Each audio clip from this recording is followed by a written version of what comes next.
All right. Let me remind you all that I have extra office hours this week. I sent you an email, but in case you haven't opened the email, the extra office hours are tomorrow, and the extra hours are going to be, let me see, 10:30 to 11:45, and 2:30 to 3:45. So that's 2.5 hours tomorrow. Once the exam is handed out to you on Thursday, which will be within a half an hour after the end of class, so you should have it by 1 p.m. if not sooner. Once I've handed out the exam to you, I will not be able to entertain any questions from you regarding this course. And since my normal office hours are on Thursday, tomorrow is the only other opportunity you have to be able to speak to me about anything having to do with the course, right? If you want to remove any, doubts that you have, if you have any questions, you're obviously free to ask any questions that you have at the moment, but if you want to see me in private, then tomorrow is the only opportunity you have. All right. Now, in my previous lecture, what I had done is I had taken the narrative up to World War I, the entry of India into the war, into the Great War, as it has been called since then. The sacrifice made by Indian soldiers. As I mentioned to you, over 60,000 Indians died during World War I. The total number of Indians who took part in the war is estimated to be over 1 million. And so the point at which we had really stopped was the entry of Gandhi into Indian politics. And what I'm going to do today, so the lecture is going to be has 4 parts to it in a way. The first part is actually unrelated in a manner of speaking to the rest of it, and that is a very brief discussion of E.M. Forster's passage to India, which I mentioned to you in the email that I would do that, and I do hope that you've read the book. You are accountable for the book as well, because it is part of the syllabus. All right, and then once I've dispensed with that, what I want to do is I want to move to the second part, which is a brief a survey of the life of Gandhi, and taking the narrative all the way up till let's say about 1946. Gandhi is going to be assassinated on 30th January 1948, but that will be a subject for the final lecture on Thursday. And then what I want to do is I want to look briefly at one particular text which has been assigned to you. That's Hind Swaraj, a treatise that Gandhi wrote in 1909. And lastly, the fourth section will be other developments that take place in India roughly from about the end of World War I, moving into the 1920s, 30s. The intent is to take the narrative up to roughly, let's say, the mid-1940s, shortly before the communal violence becomes a major problem in India. The demand by the Muslim League for a separate state for Muslims becomes paramount, and then this will eventually lead to, obviously, the partition of India and the independence. And we're going to actually end with the assassination of Gandhi, which is beyond 1947. British rule ends, of course, mid-August 1947. But I think that the narrative has to really go up till early 1948. Now, E.M. Forster was born in 1879. Lived a very long life, died, I think, about 1970, so at the age of 91. Comes from a affluent background. In fact, he was financially independent. So as a writer, he didn't have to worry about whether he would be able to make a living from his novels. As it turns out, he was extremely successful novelist. In fact, when Passage to India was published in 1924, it was published to great critical acclaim.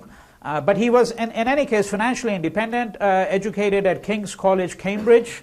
So, upper crust Englishman, essentially. And his first visit to India was in 1912-13, so he spent several months in India on that occasion, and then again goes back to India in 1921 when he takes up an offer to serve as a private secretary to the Maharaja of Devas, which is a small princely state in central India. Okay. Now, the novel, I think, is extraordinarily rich. It's also quite funny in places. If you have read it. There's also a note of irony throughout with which he talks about the English in India. But I think that before I venture into the novel, let me say this, that one thing that is very clear from Forster's life is that he was no advocate of nationalism. Nationalism in any shape or form didn't appeal to him at all. And in fact, he goes so far as to say, and I quote him, that if I had to choose between betraying my country and betraying my friend, I hope I should have the guts to betray my country. Right? Not very many people would in fact have had the guts to even say this much as Forster did. Right? So I think that his outlook on nationalism is actually quite clear. When World War I came around, Forster was a declared pacifist. He was a declared pacifist. I think the idea of violence actually sickened him, and of course some people said that, well, there's no really place for soft people like him, because when you have to fight, you have to fight. That was obviously the view of some of his critics. The second point that I want to make, which is a general point, I think it's beautifully articulated in the novel, but this is an argument that Forster had advanced in many of his essays. In addition to being a novelist, Forster was an extraordinarily good essayist. And one of the collections of essays that I recommend is a book called 2 Cheers for Democracy. Not 3, 2 Cheers for Democracy. Okay, and I think you'll get a very good sense of the range of his intellectual interests. And the second argument that I want to suggest is that Forster was firmly of the view that one of the problems with the British in India, and I think he's firmly of the view that this is a problem not just of the British in India, it's a problem that the British have in general, and that perhaps is a problem in European civilization. And that is what he calls the presence of an undeveloped heart.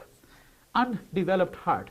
That if you look at a human being, and you say that, this faculty of reason, the faculty of cognition, right? And then there's this other side, and that is feeling, emotions. And Forster's view was that this part of the personality, and certainly in Britain, had not been well developed. So it had led, in fact, to what he considered to be a critical imbalance between the two. All right?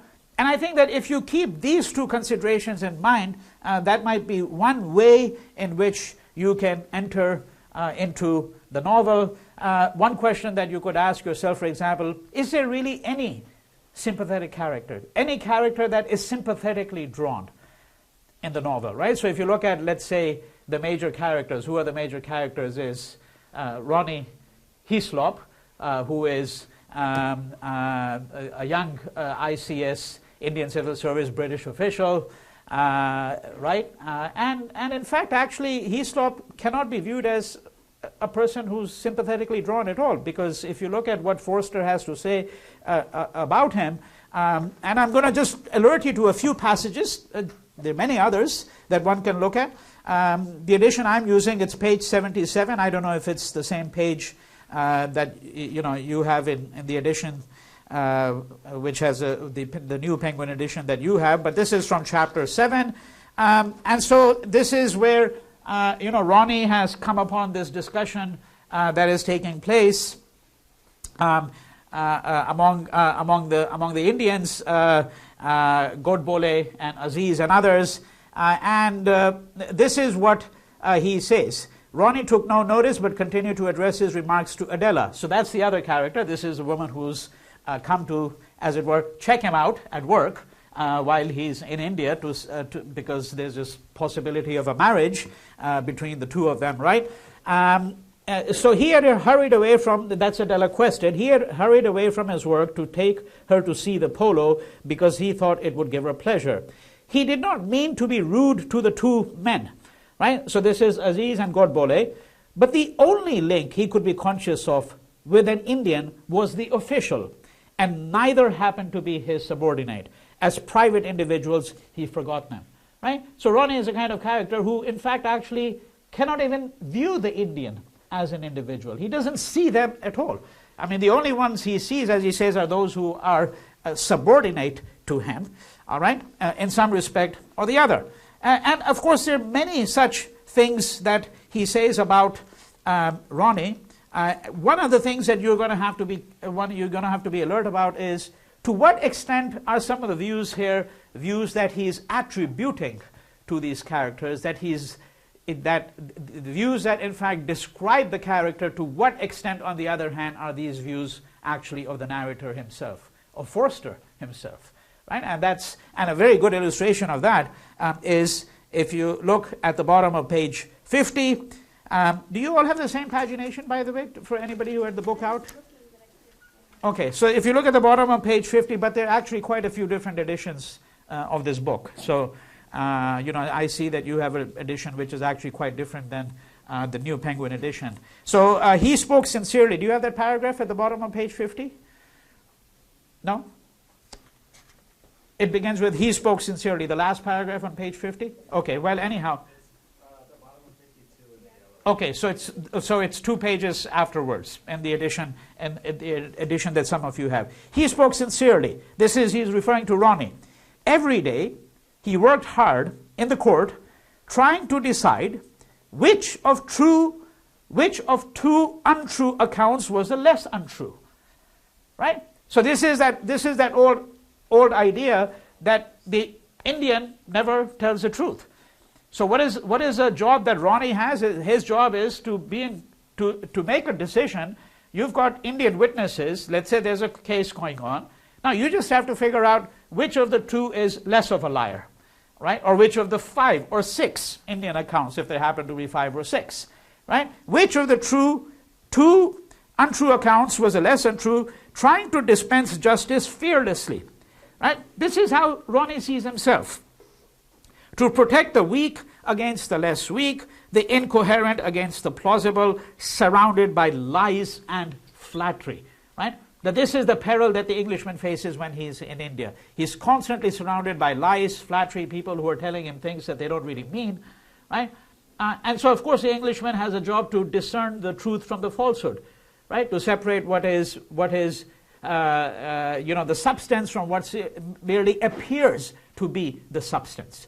Right? So is this simply a view that Forster is attributing to Ronnie because it fleshes out the character of Ronnie, or is this in fact in part Forster's own view? Right? And this is where I think that one would have to, where obviously one might say that, well, if you look at Forster's biography, if you look at the kind of view that he had, which is obviously extremely critical of British colonialism in India, that in fact there's no reason to suppose that this was really Forster's own view. But I'm not so certain of that, because one of the things that I think is very clear from this novel is, as I said, there is really no character that is drawn entirely sympathetically. Right? So you've got Ronnie, you've got Adela Quested, who obviously makes a false charge, allegation against Aziz, which obviously leads to the whole trial, right? Then you've got Aziz, right? And Aziz is extremely sentimental, is certainly fired by certain kinds of nationalism, not Hindu nationalism, right? So because in fact Aziz is very clear throughout that Hinduism is something of a mystery to him. He doesn't really understand the Hindus at all, right? Let me just finish my train of thought, right? And then we've got obviously Mrs. Moore. You might say that she is perhaps the character who's drawn most sympathetically, right? But she's in a way, peripheral. I mean, she's going to disappear after a while. Of course, there's this chant in her name, so you could say that, well, in fact, she's not peripheral at all, because, in some ways, she's a beacon of hope for the Indians. Right? And I think to that extent, I would agree if somebody said that, well, she's not a peripheral character, but she's not a central character in the same way in which Ronnie, Quested, Aziz are central characters. All right? And then you have, obviously, another central character, and that's Fielding. And Fielding seems to be a person who is drawn, I think, quite sympathetically, you could say. In fact, Fielding puts himself at great risk because he alienates his fellow Englishmen, right? But then you have to see what Fielding's views are towards the end. So, we know that there's a surprise marriage. At the end, Fielding sees himself, by the way, as a person who's extremely secular. This is something that Aziz does not understand, and in fact, he takes the view that To be educated means to be secular. So if you look at page 111, so I suppose it would be somewhere around 113, 114 in your edition, and he's having a discussion with Hamidullah, a friend of Aziz. The educated, thoughtful people, says Fielding towards the end of the page, I should say so, they don't like the name. The truth is that the West doesn't bother much over belief and disbelief in these days. Right? So Hamidullah had asked him, is it correct that most people in England are now atheists? Right? And Fielding says, the educated, thoughtful people, I should say so, right? Though they don't like the name. The truth is that the West doesn't bother much over belief and disbelief in these days. Right? That if you're educated in England, matters of belief and so on don't really matter any longer. All right. So he's suggesting that there is this distance between somebody like Aziz and Fielding. But I think what is particularly interesting, as I said, is that if you go towards the end of the novel, so if you look at chapter 37, okay, chapter 37, where Fielding is now, beginning to wonder what the British Empire was really all about. And he says it really can't be abolished, he says, of the British Empire simply because it's rude. Right? Away from us, he tells Aziz, Indians go to seed at once. Indians go to seed. That if we're not there, frankly, these people really can't manage. Right? Now, how is this view different than the view of Ronnie? Right? It's not a view that Fielding seems to have in the beginning at all, but it is certainly a view that he begins to have towards the very end. Now, whether he's been softened by Adela Quested, whether marriage has dulled his sensibilities, right? These are all things that you'd have to imagine for yourself. Why is it that he takes a view of this kind, right? And just one last passage here, because we're simply looking at a few passages here to try to understand how Forster is drawing some of these characters. This is a passage on page 62, 63, and what it does is, and I'm reading out this passage in particular because it takes us back to some arguments that we had encountered in the beginning of the course when you read Dalrymple, right? Because you recall that an argument that had been furnished by Dalrymple, and I said that this is a kind of a standard argument in the literature. And that argument is that, well, things were more or less quite cozy between Indians and the English, right, until the arrival of English women in India.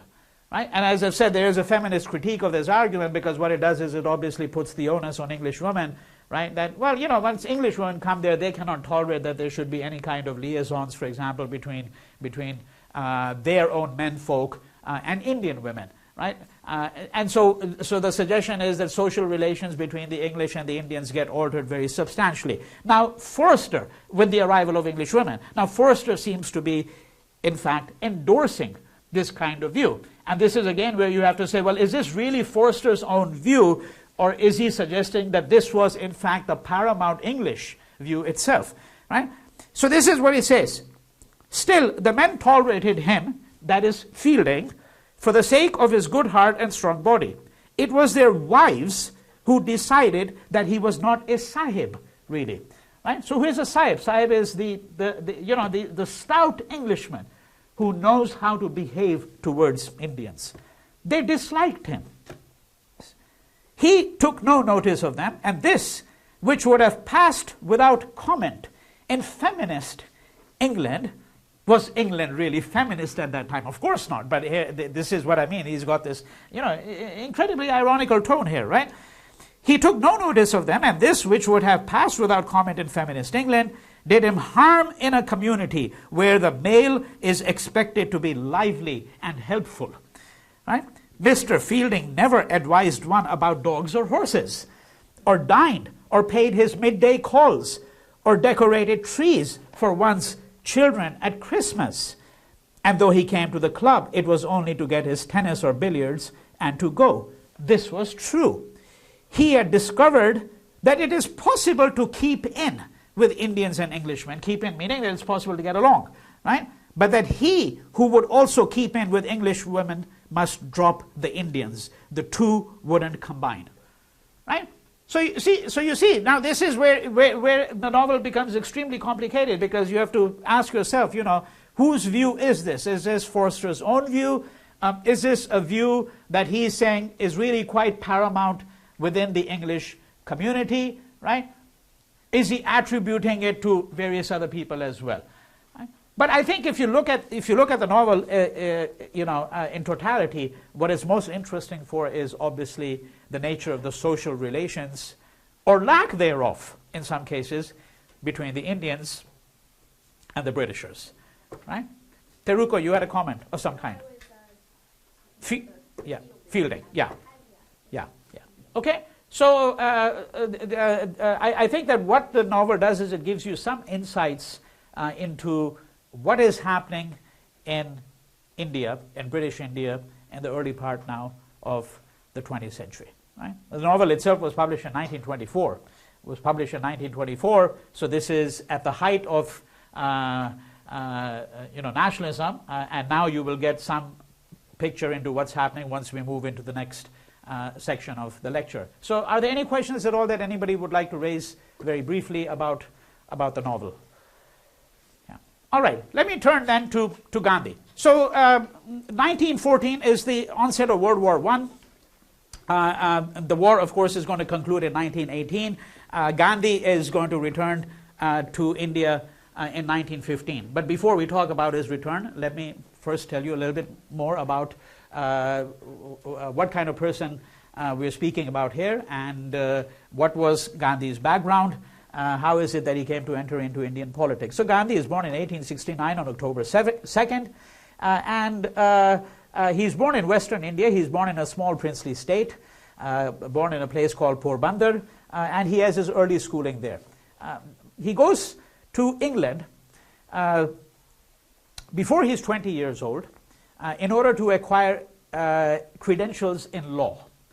Okay, and the source that you should really be looking at, if any one of you is interested in the life of Gandhi at all, is the autobiography, which is a genre, by the way, that was really not known in India. The autobiography, you could say, is relatively new even in Western thought. There are obvious exceptions, such as, let's say, the Confessions of Augustine. Okay, there are works of that kind which you find in the Western tradition. But in order to have an autobiography, you need some notion of the subject. You need some notion of the self.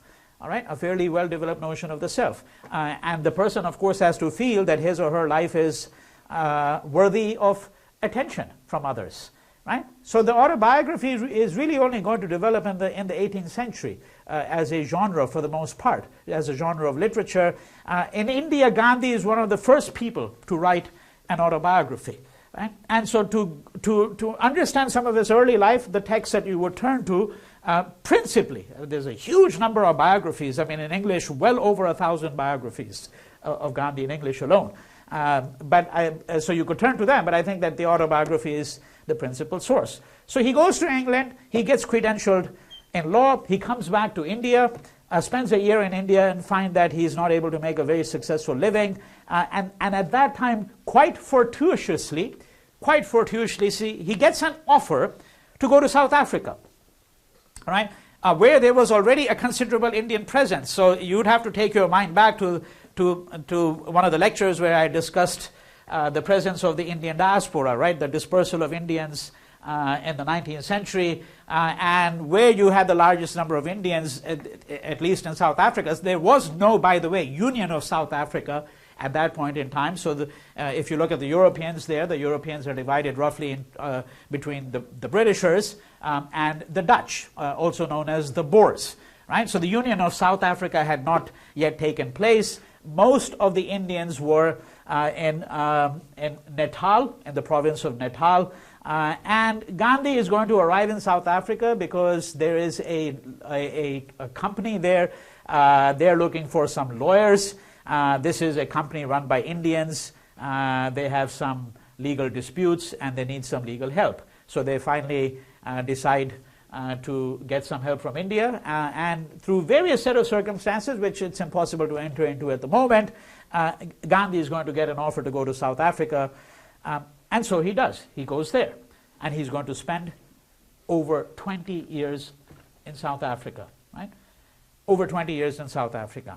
Now, it is in South Africa that Gandhi is going to develop the idea of mass nonviolent resistance, right? Because when he arrives in South Africa, he immediately is brought to an awareness of something called racial discrimination. Now, this is not to say that there was no racial discrimination in India under the empire. But the critical question is, what kind of contact would people living, let's say, in a small town, such as Porbandar, right, the town where Gandhi was born, or Rajkot, which is where he went to school, right? What contact would most Indians have had with Britishers? And the answer is very little, in fact, actually. Very little, for the most part. Right? And of course, there really hadn't been much opportunity for Gandhi to face this kind of racial discrimination and back in India itself, because, as I mentioned to you, once he finishes school, he goes off to Britain. Okay, he goes to Britain under quite difficult circumstances, by the way. I mean, so if you read his autobiography, there's an interesting passage there where his mother says, well, why on earth would you want to go to Britain? And don't you realize that if you go to Britain, you're going to lose your caste? You know, that there's a prohibition amongst our people on traveling overseas. But Gandhi is able to persuade her. Right? He's able to persuade her. He uses the services of an uncle as well to help persuade her. And she extracts from him 3 promises before he's sent off to England. And those promises are that he will not touch wine, okay, wine, women, or flesh, meaning meat. Okay? That he's going to remain a vegetarian, he's going to remain a teetotaler, and he will not enter into any liaisons with any women. And by the way, Gandhi is already married at this point, you know. The by the way is a little incidental here, because of course it's not incidental if you're looking at his life in totality, but for the purposes of our narrative, it's not a critical detail. Right? So he's gone off to England, he comes back to India, then he leaves for South Africa again. And when he arrives in South Africa, he is immediately confronted with the brutal fact of racial discrimination. Right? So he takes a train. He's got a first-class ticket because he's an attorney, right? And he's a fairly well-to-do, not that well-to-do at this point, because of course he's just arrived in South Africa. He doesn't have a flourishing law practice. In fact, actually, he had failed rather miserably, right? But relative to most Indians in South Africa, he's fairly well-to-do, right? And so he buys a first-class ticket, and when he's seated on this train, the conductor comes and says, "What are you doing, darky, in a first-class cabin?" And Gandhi says, "Well, I'm an attorney, I have a first-class ticket." And he says, "Well, you're not allowed to sit in a first-class cabin, and either you leave or I'm going to have to boot you out." And so, in fact, Gandhi refuses to leave, and he's going to be forcibly thrown out of the train, and his luggage is thrown out, and he's left stranded on this train station late at night. This train station is, by the way, Pietermaritzburg, where now, if you go, there is a little plaque which sort of commemorates the event, a plaque which was the inauguration of which took place under the auspices of Nelson Mandela himself. All right, so it gives you a little insight into how, of course, Gandhi's name now becomes part of a global currency very soon thereafter, right? So he is confronted with this episode of racial discrimination, and then is brought to an awareness of something else, namely the fact that Indians, to put it quite bluntly, I mean, without getting into the nuances of all the pieces of legislation and all of that, but he comes to an awareness that Indians fundamentally do not have any rights in South Africa. So what he's going to do is he's going to spend the next 20 years in South Africa. He's going to agitate on behalf of the Indians. He's going to try to first, try to organize them, because the Indians themselves are quite divided. They're divided by caste, by religion, by linguistic affiliation. Gandhi himself is a Gujarati, right? There are a good number of Gujaratis, of course, in South Africa, but there are also a good number of Tamilians, people who come from the south and speak Tamil, for example. There are also people who speak Hindi and Bhojpuri who come from the northern belt. Okay, right? So when he arrives in South Africa, he's slowly, going to come to an awareness of the fact that, well, if you're going to try to forge a movement, the first thing you have to do is you have to be able to get all of these Indians together, okay, right? And when I say that Indians did not have any rights, what I mean by that, just to give you some illustrations, for example, Indian marriages were not viewed as legal. The Asiatic Registration Act required all Indians to submit their fingerprints, all. And, speaking from the vantage point of today, you might say, well, what's so exceptional about that? But you have to remember that in the late 19th century, early 20th century, only criminals were ever required to submit their fingerprints. In fact, that used to be true even in the United States until fairly recently. Okay? Right? So, Asiatic Registration Act, which requires all Indians to submit their fingerprints, Indian marriages are not considered valid. In most places in what is now South Africa, Indians could not own property. There were restrictions on where they could go. There were restrictions on their mobility, right? So forth and so on. A poll tax. So a poll tax is a head tax, so for each individual has to pay a certain amount of money, okay? And this is not applied universally across all the races, right? So in other words, this was not a tax that white people had to pay in South Africa, right? So forth and so on. These are the disabilities that we're speaking about. And so what Gandhi is going to do is, and there's a book called Satyagraha in South Africa, so now let me mention what this word is. Gandhi is going to come up with this idea of what he calls Satyagraha. I mean, I'm giving it to you in an extraordinarily condensed form. And I should mention as a footnote that I teach an entire course just on Gandhi. Okay, so you can see that what I'm doing here is I'm just condensing enormous amounts of material just so that you have a sense of who it is that we're really speaking about, right? And how we position Gandhi within the history of Indian, not just Indian nationalism, but how we position him as a world historical figure in the 20th century, right? So what is this idea of Satyagraha? The word Satyagraha is a word that Gandhi coins, okay? It's a Sanskrit compound, right? From two words. Satya means truth, okay? Satya means truth, and in fact, the etymological root of this word, Satya, is Sat, which means being, right? So here what Gandhi is going to suggest is that when you confront somebody with Satyagraha, you are confronting them with the essence of their own being. That is, that you are bringing them to an awareness of who they are. That is what Satyagraha is intended to do. Right? What is agraha? Agraha, so this is the compound. Agraha, this is the second word here. Agraha means force. Okay? So Satyagraha is the force of truth. So when you are being oppressed, you do not retaliate with violence. What you do is you in fact confront the opponent with what Gandhi calls Satyagraha. Right? And Satyagraha is going to be, so there are many people who have looked at the whole origins of nonviolent resistance. To what extent was it a particularly Indian idea? To what extent can we say that there was a precedence in the West? So, for example, many people have tried to look at the relationship between Gandhi and Thoreau. There might be somebody in this room who's read the essay written by Thoreau called On the Duty of Civil Disobedience, right? A classic 19th century American essay. Right? And it is certainly very clear that Gandhi, for example, had read Thoreau. There are obviously complicated questions. At what point did he read Thoreau? What are the differences between Gandhi and Thoreau? Because Thoreau, for example, never envisioned the idea of mass nonviolent resistance. Right? Thoreau's idea is that if you are asked to follow a law by the state which you feel is unjust, a law that is oppressive, then you are bound, duty-bound, morally bound to, in fact, resist that law. Right? This is the idea of conscience, that the idea of individual conscience is supreme. In fact, it overrides the laws of the state.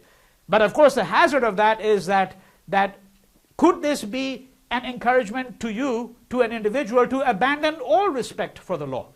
Right? And so one of the things that somebody like Thoreau and Gandhi himself is quite insistent about is that these forms of resistance are not meant to be construed as a license to disobey the law. Right? In fact, Gandhi is very clear that you always need to have respect for the law, that the law is supreme. However, if there happen to be individual laws that are unjust and oppressive, then you have a moral obligation to resist those particular laws while still holding the idea of law to be paramount. Right? So you have to keep that distinction in mind. And as I said, there's a whole series of interesting questions that one could really ask about what are the origins of Satyagraha, to what extent is Gandhi indebted to Indian traditions, so forth and so on. But what it means, and then you might say, well, what is the practical aspect of it? The practical aspect of it is that you have to come up with an entire grammar of Satyagraha. Right? And this might include such things as boycotts, strikes. Right? Now, there are obviously antecedents even in the Swadeshi movement, to some extent. The Swadeshi movement, remember, of 1905, for the next few years, where, among other things, what you find in the Swadeshi movement is non-cooperation, that you do not cooperate with those who oppress you. How do you not cooperate? For example, you refuse to send your children to colleges and schools run by the British. Right? You refuse to wear shirts and trousers and clothes that have come from mills in England. Right? Self-reliance, the idea of Swadeshi. Right? All of this is going to be incorporated into the idea of Satyagraha. Right? But what you need to keep in mind is that the idea of the masses, which I've spoken to you about, okay, that the idea of the masses, which had already made an entry into Indian politics, right, first through Tilak and then through the Swadeshi movement, this idea is going to receive its fulfillment under Gandhi. Because what Gandhi is really going to do is he's going to bring the masses into politics all over India. I mean, the kind of following that he's going to have is something that nobody could claim in India at all. All right? So Gandhi is, at this point, still in South Africa. He's still in South Africa. Finally, he's going to leave in South Africa on the eve of World War I, and he's going to arrive in India in early January 1915, quite certain in his mind that his work in South Africa is over. Okay? Which is not to say, by the way, that the Indians had achieved parity in South Africa.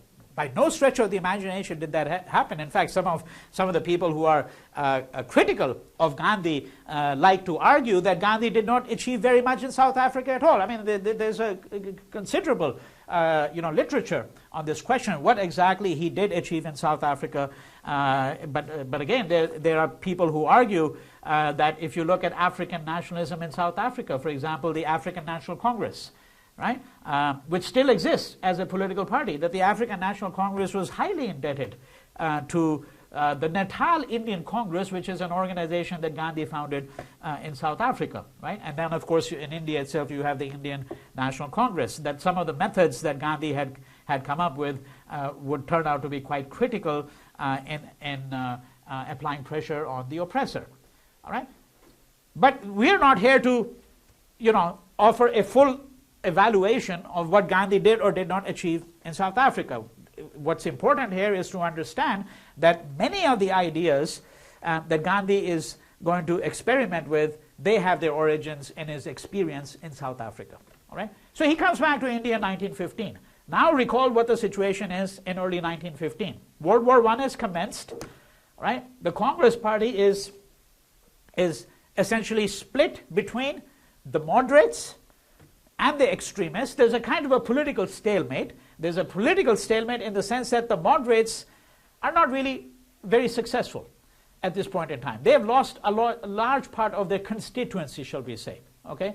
That they're people who are yearning for something more. Right? 1917, you have the declaration by Montagu, to which I had adverted in my previous lecture. And what is the declaration? That it is the intention of His Majesty's government, that is the British government, it is the intention of His Majesty's government to make it possible for Indians, right, to take a greater part in the administration of their own country, in the governance of their own country. That is, that there is some hint, some promise, right, of self-determination. To a limited degree, but some amount of self-determination is what Indians can look forward to, according to the declaration made by Montagu and Chelmsford. Chelmsford is a viceroy in 1917.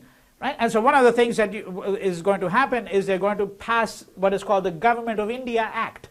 And the Government of India Act introduces the notion of what is called diarchy. So diarchy fundamentally here means the following, that there are going to be certain subjects that are going to be reserved, okay, and certain subjects that are going to be transferred.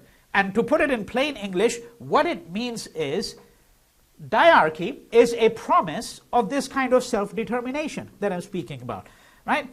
So under diarchy, there are certain subjects which are going to be handed over to the Indians, right, to the provincial governments in India, and you say, okay, this is going to be your responsibility now. What would be these transferred subjects? These transferred subjects would be health, education, local government, right? But then there are certain subjects that the British reserve for themselves, okay, that they reserve for themselves. You can imagine what those reserved subjects will be. Defense, for example. You're not going to turn that over, obviously, to the Indians, because India is very much still a British colony. Finance, revenue, right? These are subjects that are going to be reserved by the British government to themselves, but they're going to say that, look, in order to make it possible for Indians to acquire more experience in governance, right, in order to fulfill our pledge to your self-determination, we are going to hand over responsibility to you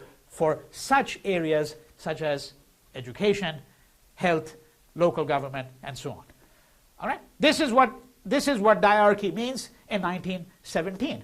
Now, at the end of World War I, Indians have a very reasonable expectation, and that expectation is that, in fact, India is going to move gradually towards greater self-determination. But in fact, what is going to happen in 1918 is that the British are going to appoint a committee. It's called the Rowlatt Committee. And the Rowlatt Committee is going to essentially recommend some draconian measures, some very harsh measures which, from the point of view of the committee, are necessary to contain Indian nationalism. When I say draconian measures, the best instance of that would be somebody taken into confinement without having any charges, okay, placed against him. So you could put a person into detention for an infinite period of time, effectively, right, without producing the person before a magistrate or before a court, which is what the writ of habeas corpus is, that you have a right to be produced before a court if there are certain charges that have been laid against you. What the Rowlatt Committee is going to do is it's going to put into place a series of measures. It's going to recommend a series of measures which are going to, in fact, tighten the noose as far as the Indians are concerned around them. It is at this point that Gandhi comes into the picture. Now, Gandhi has returned to India in 1915, but he has a problem that he has to confront. The problem is he doesn't really know his country very well, because he's been outside India for 20 years. So one of the political leaders at that time is a man called Gopal Krishna Gokhale. Okay? And Gokhale is going to say to him that what you really need to do is you need to acquire some familiarity with India, right? And why don't you travel in India for a year, which is what Gandhi does. And of course, you know how he travels by trains. And for those of you who have read Hind Swaraj, you also know that the trains is one of the subjects regarding which he has a diatribe in Hind Swaraj, right? So we're going to have to try to reconcile that, right? If indeed you're interested in reconciling it, because it's not clear to me that one need to always reconcile such things, okay? But if you've read Hind Swaraj, you know that one of the arguments that he advances there is that, well, we don't really need the railways, because the railways, in fact, actually spread more evil than good, right? But I can tell you with absolute confidence that there is nobody in the first half of the 20th century who used the railway network in India as extensively as Mohandas Gandhi. Okay? So he comes back to India, looks around the country, starts traveling, goes into the interior, And he's going to soon embrace a number of local causes which are in turn going to become national causes. Right? So for example, in Champaran, in the district of Champaran, which is in Bihar, he's going to go there because he's going to be paid a visit by an Indian peasant by the name of Shukla, and Shukla comes to him and says that, look, we are in a really dire strait. Okay, we're in a really dire strait because of the conditions under which we have to grow indigo. Indigo is a dye. Okay, it's a dye. Right? And so Shukla says, come and just see what are the conditions under which we live and labor. Okay, and these plantations are, of course, owned by Englishmen. Right? So Gandhi is going to go to Champaran, and in what is really going to become the model for that kind of inquiry, he's actually going to spend several weeks there. And he's going to interview a large number of planters, a large number of peasants as well. He's going to collect their testimony. Okay? And then he's going to come to what he considers to be a reasoned decision about what are the grievances that Indians have and to what extent should these grievances be ameliorated by the British. Right? Again, giving it highly condensed form, extraordinarily condensed form.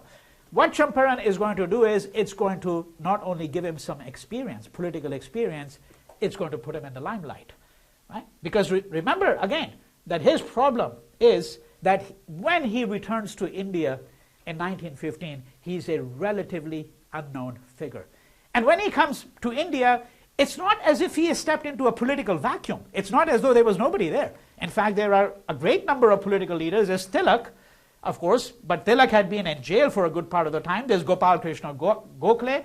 There are a whole bunch of figures that you know nothing about. Chittaranjan Das, Lajpat Rai, all of these people. I mean, these are people who have developed considerable constituencies. Now, I think it can safely be said that none of them had an India-wide constituency, but these are certainly people who, within their own province or their linguistic group, if I may put it this way, these are people who are paramount political leaders and have considerable followings. And they have worked in India their whole life. Right? So when Gandhi comes back to India, he has to, in fact, overcome this disability. And the way he overcomes his disability is he acquaints himself with the country, acquaints himself with the conditions under which the working class and the peasants are living. Right? This is going to be followed by an intervention by him in the city of Ahmedabad, which is in Gujarat. Right? So that's his native state, and this is where Gandhi is eventually going to decide to settle down. Right? At an ashram. An ashram is a hermitage, if you want to put it. It's impossible to, in fact, actually translate the term. You can describe it as a kind of a commune, if you want to. That's very often how it's rendered into English. So he sets himself up there in Ahmedabad in 1918.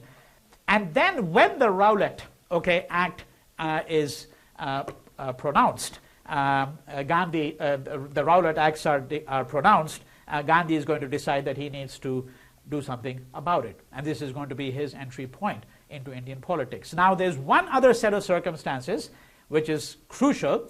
In 1919, right, you have what are called the Punjab disturbances. Right? And for those of you who read an article by myself, which I think was assigned to you in week 7 or so, it narrates one particular set of events that took place in the Punjab. To give it to you in a nutshell, in the city of Amritsar, which is a city in the Punjab, particularly holy to the Sikhs, right? In the city of Amritsar, there is this large enclosure. Okay, it's called the Jallianwala Bagh. Okay, the Jallianwala Bagh literally means garden, but it was not a garden. What it was a piece of land which was lying unused, and the Indians had decided to have a political gathering there. And this political gathering, in turn, is taking place because this is part of the agitation that is now brewing in the country against the Rowlatt Acts. Right? So a meeting has been called there. The British claimed that they had, in fact, announced openly and widely that all public meetings were banned. Okay? And the gist of the matter is that there are going to be about 20,000 Indians who are going to enter into the Jallianwala Bagh. There's only one exit/entry, okay? A man by the name of General Dyer, who is the officer commanding, he's going to come in there with 50 troops. The entrance is too narrow for him to bring a tank into it. He's got an armored car with him, but he cannot bring the armored car within him. So the armored car is left outside. These 50 troops come into Jallianwala Bagh with him. The entrance is sealed, okay? And then he positions the men and he says, fire. And there are 20,000 people in the crowd. The bullets start flying. It's very clear. They keep on flying until the ammunition runs out, okay? And if you go, by the way, to the Jallianwala Bagh now, which is commemorated, obviously, as a site of nationalism, Indian nationalism, you know, right? You can see, you know, the bullet holes in the walls, and these are holes made by the ammunition. There are people who are going to try to jump into a well to save themselves. There are people who are going to try to scramble over a wall. If you read the evidence placed before the Hunter Commission, so what is a Hunter Commission? And this is a characteristically British thing to do, right? So the political trial is one characteristically British way to try to, right, enter into political problems. The other is the Commission of Inquiry, right? The Commission of Inquiry. A problem takes place, what do? You appoint a committee, right? And then, of course, you appoint several members to the committee, and you argue that, well, the committee will come to a reasoned decision about what really happened there. So the Hunter Commission is an official commission, right? And if you go by the testimony of the Hunter Commission itself, for General Dyer, for example, is going to be called as a witness before the Hunter Commission, right? It is pointed out in the evidence that when people started climbing the wall, Dyer directed his troops to fire directly at them. Make sure that nobody really escapes. So you're going to have, by the official count, 379 people who are going to be dead. The nationalists, of course, argue that it's a much higher number of figure. You know, their count is 1,000 approximately. Right? Whatever the number, it is very clear that this was in many ways a turning point. Okay? And when we speak about the Punjab disturbances, we are not speaking only about the massacre at Jallianwala Bagh, we are speaking about bombing by air. This idea of bombing by air is really invented in such places as Iraq and India, right? You know, and of course, you're not speaking about the kind of planes that you have today. I mean, this is not the kind of carpet bombing that is going to take place in World War II, leading into Vietnam and you know, the decimation of Iraq a decade ago, right? But for that time and age, what it meant was that you terrorize the population from the air, okay? So bombing by air, you know, the incident Jallianwala Bagh, the incident of the crawling lane, which is what my article is about, all of these things and a great deal else cumulatively are known as the Punjab disturbances of 1919. Once the Punjab disturbances of 1919 have taken place, it is very clear to people like Gandhi that some kind of demand for independence is now going to be inevitable. That the writing is on the wall in some ways. Okay? Because if you look at Gandhi's own trajectory, one of the most interesting things, and of course it's a point of criticism against Gandhi, is that even during World War I, Gandhi firmly held to the view that if Indians were going to demand certain rights as subjects of the British Empire, they also had to perform certain duties, that rights and duties go along together. Right? And the practical aspect of this is that in World War I, if you read Gandhi's own autobiography, you don't have to go to any outside source for this, that during World War I, when Gandhi is back in India, even as he is in fact actually, you know, working in Champaran and Ahmedabad, right, taking up the cause of peasants and workers, even during that time, he is going around the country trying to recruit Indians to fight alongside the British. Because he's saying, if we're going to demand our rights as subjects of the empire, we also have to perform certain duties as subjects of the empire. What is our role? What is our contribution going to be to World War I? Right? This is not a position that he is going to take after 1919, but it is certainly a position that he takes before 1919. And it is these sets of events which are then going to lead to what is called the non-cooperation movement of 1920-22, which is really the first nationwide, movement against colonial rule. Because even 1857, 1858, you'll have to again take your mind back to that discussion that there is a question to begin with, whether in fact that was anti-colonial completely. Because recall that what had been argued was that it was not simply anti-colonial, that there were people who were in fact on a personal vendetta, people who were targeting moneylenders, people who were settling personal scores.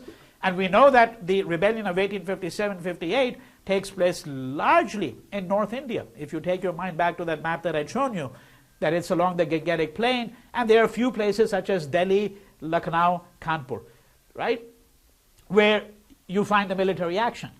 The non-cooperation movement is a pan-Indian movement. It is going to catapult Gandhi onto the national stage. Now he is the Mahatma, which is the name by which he's going to be known. It's an honorific, meaning the great soul.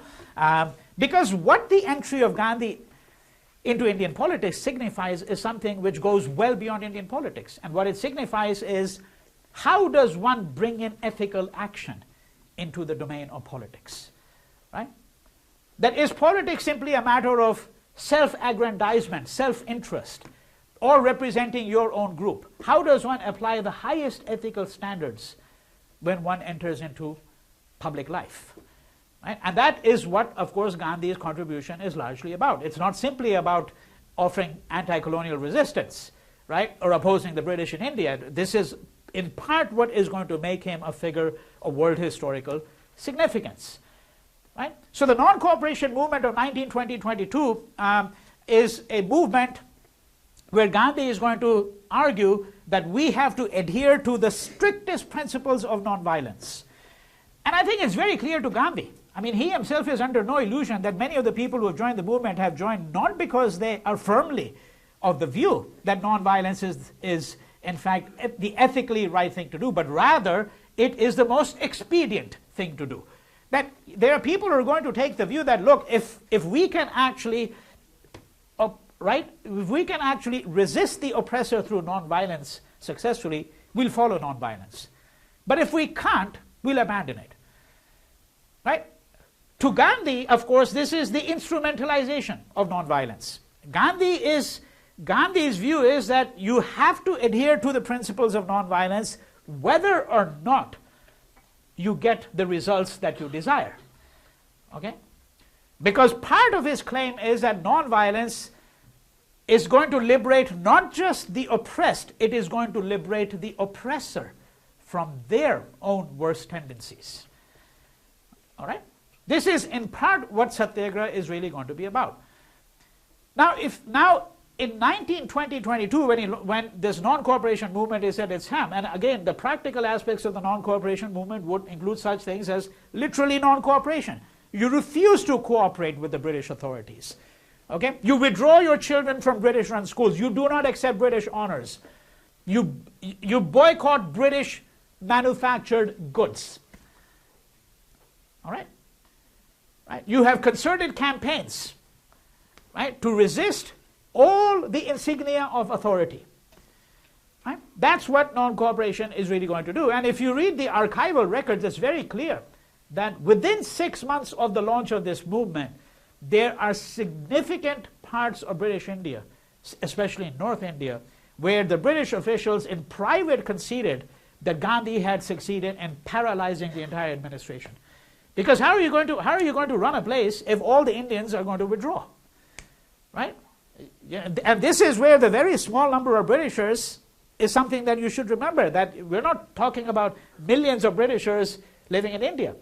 We're talking about an officer elite, we're talking about non-official Englishers, we're talking about some Englishmen who are obviously part of the army, but it's still a relatively minuscule number, really minuscule number. Right? So if all your clerks who are pushing the files in the government offices withdraw, right, who is going to run these offices? Right? Simple illustration. And so in fact what Gandhi is able to do, and what the Congress because now the Congress has become a mass organization. It's no longer an organization of, a few hundred lawyers, right? It's no longer just simply a gentleman's club. What it is it's a mass organization with well over 1 million members. And of course, our Congress is now going to eventually have a formal structure, right? So there's going to be what is called the All India Congress Committee. Then there's going to be the Congress Working Committee, which is the inner core of, let's say, 15, 20, 25 people, right, who are going to make the policy level decisions. And there's obviously the structures extends all the way down to the provincial districts, right, to the smallest towns and villages. Right? That's what the Congress is. It's a pan-Indian organization under the leadership of Gandhi. Now, in 1922, there's going to be an incident that's going to take place. And it's going to lead to a very controversial set of decision by Gandhi, something that is still deeply discussed. Chauri Chaura, which is a town in North India. In this town, February 1922 or thereabouts, you have a crowd of Indians, okay, who are chanting slogans in favor of nationalism, in favor of Gandhi, long live Gandhi, so forth and so on. Without getting into the details, there's going to be a provocation there. They're going to get into an altercation with the policemen in this town. They're going to essentially corner these policemen, who then retreat into the police station, and the crowd is going to set fire to the police station. And then when some of these policemen start to come out of the police station, some of them are going to be hacked to pieces. Over 20 policemen are going to be killed. Now, when Gandhi hears of what happens at Chauri Chaura, he decides to suspend the movement altogether. Right? And it's a unilateral decision he takes, by the way. So this is partly what's controversial about it, and this is, again, one of the criticisms that's frequently been voiced of Gandhi, namely that Gandhi was tended to be quite dictatorial. Right? And this is, again, one of those very profound ironies, because here I can't get into any details, but one of those ironies is that in some respects I think it's unquestionably the case that he is authoritarian and dictatorial. And then there are other respects in which he is extraordinarily democratic, right? So what this exact interplay is between Gandhi's as somebody who's a radical Democrat who believes in some ways in the fundamental equality of everybody and who acts on that principle, how this is going to be reconciled with the more authoritarian streak that we find sometimes, particularly when it comes to political decision making, is an interesting problem. Now, we're not going to try to resolve that problem. What we want to do here is simply understand what he does in 1922, which is that he says, when he sees what happens at Chauri Chaura, he says that he had made a Himalayan blunder. That is a blunder of enormous proportions, because he thought the country was ready for nonviolence, and yet what Chauri Chaura showed was that was not the case at all. That the instinct for violence was still very strong within people. Okay? So he decides to suspend the non-cooperation movement, a decision that is received with extraordinary dismay, obviously, by most members of the Congress, who are also upset by the fact that he had not consulted the Congress Working Committee, which is a major decision-making body within the Congress. Because I think, in a matter of speaking, one can say that for 2 decades, maybe a little bit more than 2 decades, Gandhi essentially was the Congress. That if Gandhi made a decision, the Congress was duty-bound to follow it. In 1922, after the suspension of the civil non-cooperation movement, the British have been looking for an opportunity to neutralize him, to defang him, if I may put it this way. Okay? They get their opportunity. Because now there is some disaffection in India itself. There are people who are saying, well, maybe Gandhi is not the Mahatma that we thought he was. Why has he called off this movement? You know, because Gandhi had also promised Swaraj. Remember, Swaraj meaning freedom, self-rule. He had promised Swaraj within 1 year in 1920 when he launched the non-cooperation movement. Right? Now it's 1922. Swaraj is nowhere on the horizon. There's some disaffection among Indians. The British have been looking for a way, as I said, to defang him, neutralize him, they put him on trial on charges of sedition and treason in 1922. This is called the Great Trial. Okay? You can just assume, in a manner of speaking, that everything in the describing Gandhi is prefixed by the adjective great. The great trial, the great fast, the great this. It's an epic life. I mean, it is an epic. Okay? The life itself is an epic. The detail with which everything has been documented. And Gandhi himself, by the way, if you sleep 2-3 hours a day and you've disciplined your body to do that, which is what he did, then you can do everything he did. You found 4 newspapers in your lifetime. You are the chief architect of a nationalist movement, right? And his collected writings run to 100 volumes, okay? So forth and so on. I mean, we could look at the epic proportions of this diminutive man's life. All right? So 1922 he's put on trial. An extraordinary trial. No trial like that anywhere in the annals of history. Because the first thing Gandhi says is, I'm guilty. Now, well, what's the point of having a trial if the man says, I'm guilty? Right? He says, I'm guilty. Right?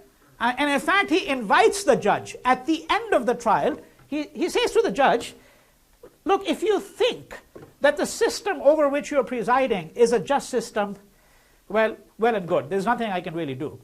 But what you can do, if you think that the system that you're presiding over is the best system of justice in the world, then give me the highest punishment possible under the law for the crime for which I've been convicted. Okay? Give me the highest possible punishment. Right? And if on the other hand I have persuaded you, he says at the end of the trial, that you are presiding over an unjust system, then you really have no other option except to resign as a judge. That's what he tells the judge. And the judge himself then says, well, look, I mean, I've never tried anybody like you, and I doubt I ever will. Right? And I recognize that you're a saintly man, and frankly, we don't really know what to do when saintly men enter into politics. But nonetheless, I have only one particular charge, and that charge is to try you according to the law. And you yourself have pleaded guilty, and so therefore I sentence you to a prison term of 6 years. Right? Now, I cannot enter into the details of the trial, what Gandhi really says. It's going to be an extraordinary, indictment of colonial rule in India. Extraordinary indictment of colonial rule in India. And Gandhi was a master of English prose. So he writes his own statement, he reads out a statement, right? It's really worth reading in substantial, and very, very closely, the text of the trial, which only runs to a few pages, by the way. Okay? So 1922, Gandhi is put on trial. The British breathe a sigh of relief. Well, this old man is now out of the picture. But he's released after 3 years, partly because he had health problems, partly because you know what the protocol is, right? When you get sent to jail, if you are on good behavior throughout the time, then they might reduce your sentence. Of course, we cannot imagine that the Mahatma was on anything other than good behavior, and so after 3 years, he's going to be let out in 1925. Right? Now, in 1925, I've here put 1930s, but this actually is both 1920s and 30s. He's also going to enter into what is called the Constructive Programme. Okay? Because when he was released from prison in 1925, Gandhi at this point says that, well, it's not simply political emancipation that we are looking for. Okay? We're not simply looking for independence from colonial rule. We are looking to, in fact, improve this society. We've got a whole slate of problems that we need to be thinking about. Right? And this goes back to the debate, which I had very briefly referred to, that there was this difference of opinion between Gandhi and some other Indian nationalists, because some Indian nationalists, when I was speaking about women, some Indian nationalists were of the view that, look, whatever differences there are between us, whatever other problems we have, let's put everything aside. Let's worry only about one goal single-handedly. We need to be fixed on evicting the British from India. And Gandhi's view is, it's not as though these problems can wait, right? Because I think he had enough political savviness to know that once political independence had been achieved, then Indians themselves would be jockeying for power. There would be a power play there, right? And that many people who had always been at the margins of Indian society, they would continue to be marginalized. Because, of course, the fact that the British are the colonial elite does not, by any stretch of the imagination, mean that there were no political differences or no hierarchies in Indian society. Of course there were. Substantial hierarchies in Indian society, right? And some hierarchies which had been long-standing, endemic, for generations. There were people who had suffered disabilities of all kinds, as I have described to you, for example, with respect to the Dalits, right? What were the rights or the lack of rights that one could speak of with respect to the Dalits, right? Issues having to do with social reform in general, with the advancement of women. So what the constructive program is designed to do is that while Gandhi takes stock of the situation, okay, and again these prison terms were really quite critical, because Gandhi in fact welcomed a prison term, because what it did was it offered him some silence, some solace, some peace, some refuge from the maddening crowd outside. It was a time when he could, let me use a very crass colloquialism, he could recharge his batteries. Right? That's what a prison term was. And so Gandhi had no compunction, no problem at all when he was handed down a prison term, which happened quite often. Right? So 1925 he comes out. Essentially he's going to say, I'm going to take stock of the situation. Let me think about what we need to do to advance our political cause. In the meantime, he launches a constructive program. What are the elements of the constructive program? Eradication of untouchability, okay? Advancement of the rights of women. Hindu-Muslim unity, right? Contesting religious violence and communalism. Khadi. Khadi is, spinning and weaving, okay, in your own home, because it brings about a kind of an economic self-reliance. Right? For some of you might have seen that some of the most photographs that we have of Gandhi are with him with a spinning wheel. The photographs taken, for example, by Margaret Bourke-White. The last known photograph of Gandhi with a spinning wheel, right? 1948. So the elements of this constructive program are the ones that I've described to you. There's a great deal else. Basic education. Campaign against liquor, right? Which he sees particularly destructive in the Indian context. So for example, even today in India, again I had a little footnote here, but it'll tell you why the anti-liquor campaign was important. The day on which your salary is handed out, which is usually the 1st or the 7th of the month in India, in most parts of India it is a dry day. A dry day meaning all liquor shops have to be closed that day, because what they're worried about is men who get their paycheck on the 1st, and the first thing they do is they go to a liquor shop, get drunk silly, squander half of their monthly income, and then when they come back home, there's nothing there. And the children are going to starve. Right? Dry day. Okay? So Gandhi is very much aware of the problems of alcohol addiction. And part of the constructive program is to address all of these issues. Eradication of untouchability, okay, improvement of sanitation, nutrition, hygiene in the village. Because many of these things are things that we take for granted. But if you have lived in a small Indian village, okay, which has not even had the benefit of elementary, okay, sewage lines, okay, no piped water, no electricity, none of that, where none of the women have any education at all, let's say, right? The social conditions can be, in fact, extremely depressing in those places. And so what the Constructive Village program was designed to do was, it was designed to take the Indian village, okay, and turn the attention of Indian nationalism and Indian nationalists towards this village. That's a constructive program. 1930s finally, and I'm going to end there, just a couple of minutes on the Salt March. We're a little bit behind, but I'm going to speed up my discussion of Gandhi in my last lecture and take us to 1947-48. Salt Satyagraha. So 1930, finally, Gandhi decides what he's going to do. You could say he had an epiphany. And there are various ways to describe, because when he decided to undertake the Salt Satyagraha, everybody was absolutely bewildered. He writes a letter to the Viceroy, okay? Again, a master political document. He writes a letter to the Viceroy of India saying that what I propose to do is I propose to march from my ashram in Ahmedabad to the sea, and I'm going to break the salt law. The British had a monopoly on the production, distribution, and sale of salt, which went back all the way to 1817. Now, salt is an essential commodity, okay, right? Particularly in a hot tropical country where you're going to be losing water rapidly, right? Okay, essential commodity, there's a salt tax.